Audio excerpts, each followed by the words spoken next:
कहीं पर क्या आपको अर्निंग ग्रोथ को लेकर के संदेह होता है कि जिस तरह की अर्निंग प्रेडिक्शंस आगे के लिए की हुई हैं, हम्म। बीच में हमने जो एक दौर देखा था कि काफ़ी बार होता था कि आप साल के शुरू में एक अर्निंग एस्टिमेट लेकर के चलते थे, साल का अंत होते होते आप वो सारे अर्निंग एस्टिमेट रिवाइज हो जाते थे, बहुत घट जाते जी थे। जी अ, जी। तो क्या वापस एक बार फिर वैसा फेज आने की आशंका लगती है, या वो आशंका उतनी सही नहीं है, वापस हम अपनी ग्रोथ ट्रेजेक्टरी को ठीक से बढ़ता हुआ ही देखेंगे? तो बिल्कुल, तो मैं उसी चीज पे वो कर रहा था, जो फोकस कर रहा था कि अर्निंग्स ग्रोथ, राजीव जी देखिए ऐसी चीज है कि वो ऑलराउंड इंप्रूवमेंट आपको नहीं दिखेगा। जो Q2 में गिरावट आपने महसूस की वो काफी हद तक वाइड स्प्रेड थी, चाहे कोई भी सेक्टर ले लीजिए, वहां पे आपको प्रेशर अर्निंग्स का दिखा। Q3 में आते आते कई जगहों पे वो प्रेशर हट गया और कई जगह इंप्रूवमेंट दिखना शुरू हुआ। मैं आपको लिहाजा तौर पर बताता हूँ, जैसे आप स्टील सेक्टर देखिए, आज स्टील सेक्टर में अभी भी एंटी डंपिंग ड्यूटी नहीं आई है, लेकिन स्टील प्राइसेस जो हैं उनको देखते हुए अगर आप देखें तो Q3 के नंबर खराब नहीं थे। आप सीमेंट कंपनीज को देखिए, सीमेंट कंपनीज की क्षमता इतनी बढ़ चुकी है, कंसोलिडेशन हुआ है, इतने सारे एमएनए हो गए हैं कि बड़ी कंपनी बहुत बड़ी हो गई है, लेकिन वहां पे अभी तक प्राइस हाइक नहीं आया, फिर भी कॉस्ट, इनपुट कॉस्ट को कंट्रोल करके उन्होंने मैनेज किया कि नहीं ठीक ठाक हो। सो जो गिरावट आई, जहाँ अर्निंग्स में मार पड़ा है, वो आपका एफएमसीजी में पड़ा है, कंजम्पशन की साइड में, वो आपका कुछ हद तक फाइनेंशियल्स में पड़ा, और वो भी खास करके जो बैंक और एनबीएफसी अनसिक्योर्ड लोन की तरफ जिनका झुकाव ज्यादा है वहां पे पड़ा।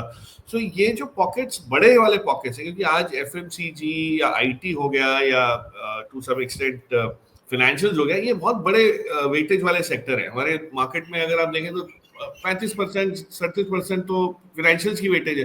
तो अगर वहां पे अर्निंग्स ग्रोथ नहीं आ रही तो आज तो दिखेगी दिखेगी। लेकिन आपका जो सवाल था कि ये अर्निंग एक्सपेक्टेशन बहुत हाई और डाउनवर्ड रिवीजन होगा, मैं मानता हूं कि बिटवीन 25 मतलब ये जो मार्च का महीना जब खत्म होगा, ये साल खत्म होगा, वित्त साल जो अगला साल शुरू होगा, उस यहां से अगले साल में अर्निंग्स ग्रोथ बहुत बढ़िया रहेगा।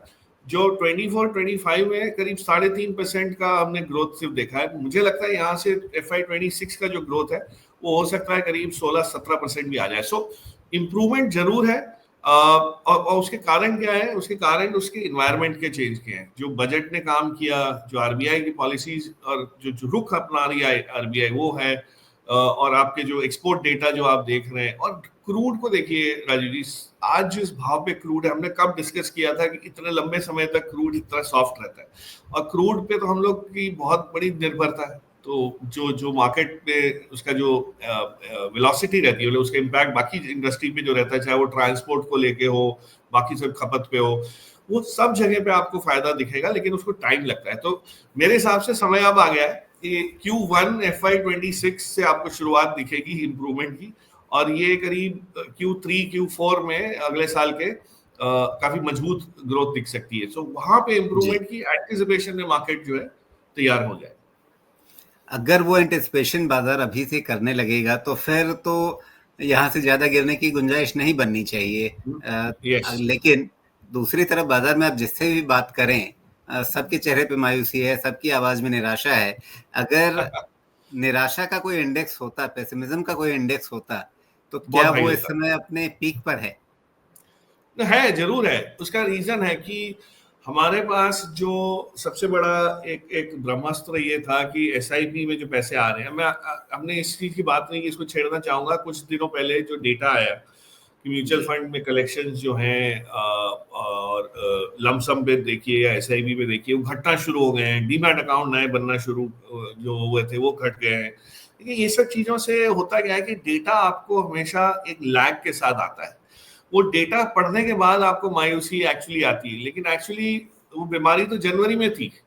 आज आप बीमार नहीं हो, आज तो आपने टेस्ट पढ़ा है, बीमारी का जो नहीं, डायग्नोस्टिक टेस्ट आया है उसकी। अब तो फरवरी के भी आंकड़े आ गए और उसमें भी कुछ वही ट्रेंड कंटिन्यू होता हुआ दिख रहा है कि नहीं, नए खाते एब्सोल्युटली खुलने के मुकाबले ज्यादा खाते बंद हो रहे हैं। बंद हुए। नहीं, और वो रहता है।